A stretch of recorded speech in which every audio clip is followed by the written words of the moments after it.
اس دعا کی فضیلت کیا ہے اس پر گفتگو بعد میں کروں گا.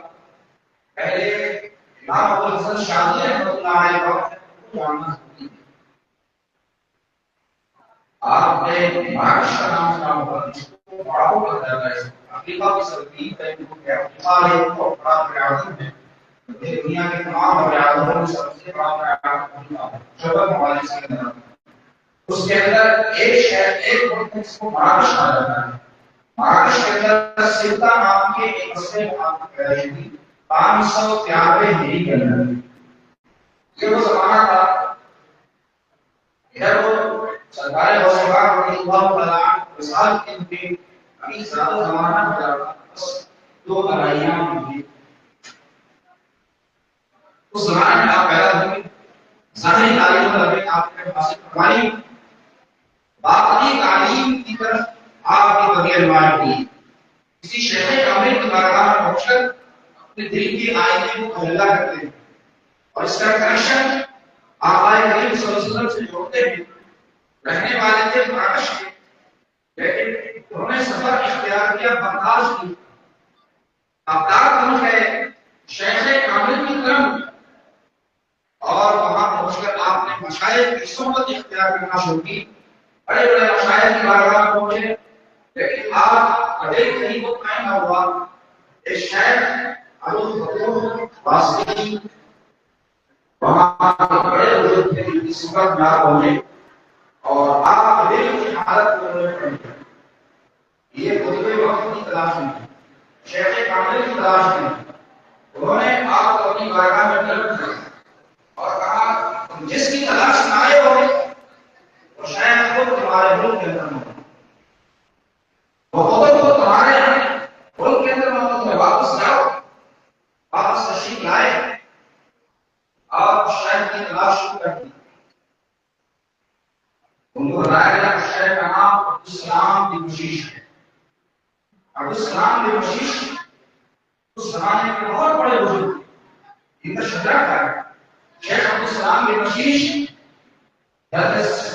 سیدنا شیخ ابو بکر غوث المغربی رحمۃ اللہ علیہ اور شیخ ابو بکر المغربی براہ راست حضور غوث پاک رضی اللہ عنہ کی طرف ہیں. یعنی صرف یہ دو ایک بات سے شیخ عبدالسلام بن بشیش حضور غوث پاک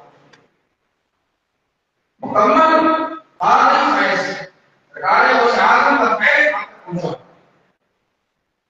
جب ان کی خدمت میں پہنچے پہاڑ تو پہلی ملاقات میں یہ بیان کیا گیا کہ کا شرع سب بیان حضور صلی اللہ علیہ وسلم اور ایک روایت میں حضور فرمایا جا کر حضور کا کیا ہو ابھی کوئی بات مگر نہیں ہے اس کے بارے میں صاحب رسول سے بیان ہے اس کو ختم کرتا ہوں.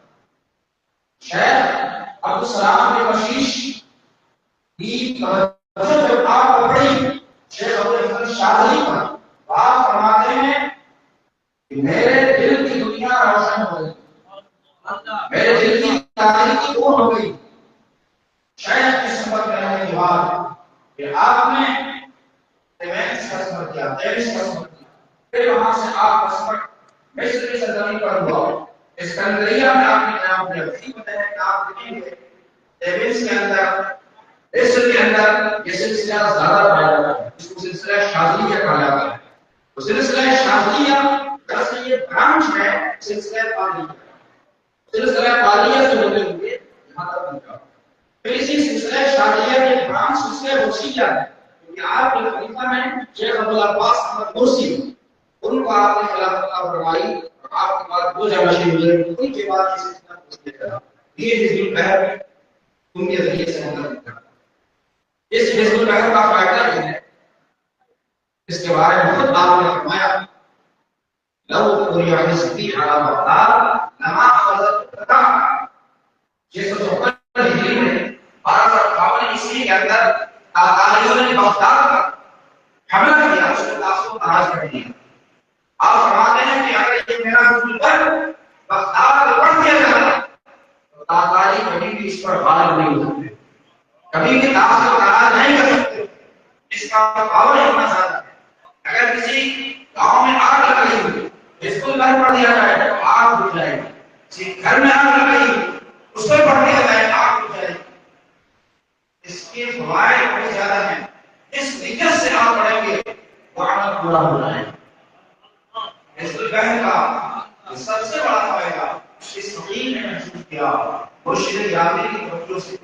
لیکن اپنے اپنے فوائد کرا لیتے ہیں لیکن ہم نے بھی اس کا فائدہ محسوس کیا.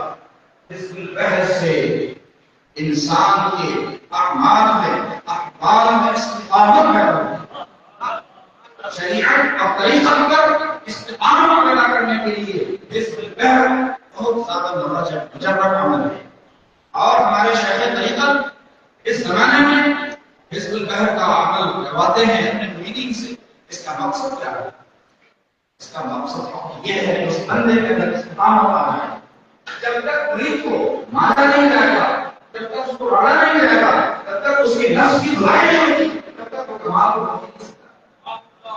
آپ دیکھ لیں ہندوستان کی خانقاہوں کو بھگان ڈالیں، کہیں بھی اس انداز میں منظم طریقے پر حزب البحر کا عمل نہیں کرایا جاتا. شاید کہ مکمل نہیں جاتی ہو اور اس انداز میں یہاں سے عمل کرایا جاتا ہے، مکمل توجہ دی جاتی ہے. حزب البحر کا عمل کرنا کوئی آسان بات نہیں ہے. جب تک میں بیٹھا نہیں تھا میں بھی ہلکے میں لے رہا تھا. حزب البحر آسانی سے لوگ کر لیتے ہیں لیکن 3 دن کے بعد معلوم ہوا پورے قرآن مجید ایک مرتبہ میں ختم کرنے سے زیادہ پورا قرآن مجید ختم کرنے کے لیے دیا جائے اور ایک حزب البحر پڑھنے کے لیے اس سے زیادہ وقت لگتا ہے اس میں. اور اس کے ذریعے سے انسان کے اندر احوال میں اعمال میں یقیناً استقامت پیدا ہوتا ہے. اس لیے کہا جاتا ہے تاکہ مریدین کے لیے استقامت پیدا ہو جائے. رات الفجر یہ زمانہ وہ ہے جہاں مادیت خالی ہو چکی ہے، روحانیت مغلوب ہو چکی ہے. اب کہاں ایسے نہیں اور کہاں بھی اس عمل کو کرنا ہر شخص آسانی کرتا ہے.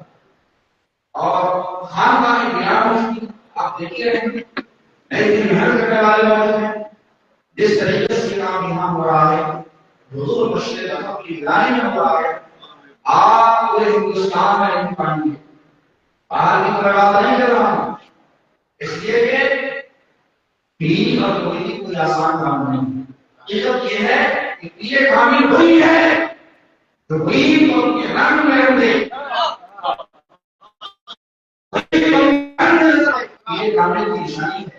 ہمارے پیر ایسے ہیں جو ان کے کسی کو یہ ثابت کر دے دیا جائے فوراً سمجھایا تھا کہ وہ شیطان صرف اللہ کا رنگ یہاں آتا ہے.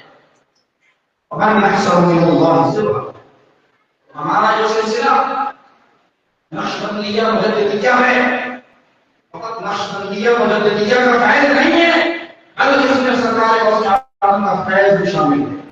امام ابو الحسن شاذلی کا فیض بھی شامل ہے. یہ سلسلہ بلکہ سلاسل ہے، تمام سلاسل کا فیض رسول امام اکبری کو نقشبندی بھی ہے اور قادری بھی ہے. سلسلہ قادریہ کو ہوگا اور یہ 3 روز کی بات ہونا ہے اس کی آپ میں ہوتا ہے. یہ بھی لوگ سمجھنے کی ضرورت ہے. 3 روز پہ عمل دراصل یاد ہے، یاد تازہ کرنا ہے. ان 3 راتوں کی یاد تازہ کرنا ہے اور آج سور میں صدی اللہ آج سور میں جو 3 دن کر کے ہوئی نہیں اس میں صرف مصطفیٰ تھے اور ابو بکر صدیق تھے. تیسرا کوئی تیسرا نہ تھا اور کوئی نہیں تھا. ہمارے سلسلے میں اس سنت کو حفاظت کیا جاتا ہے.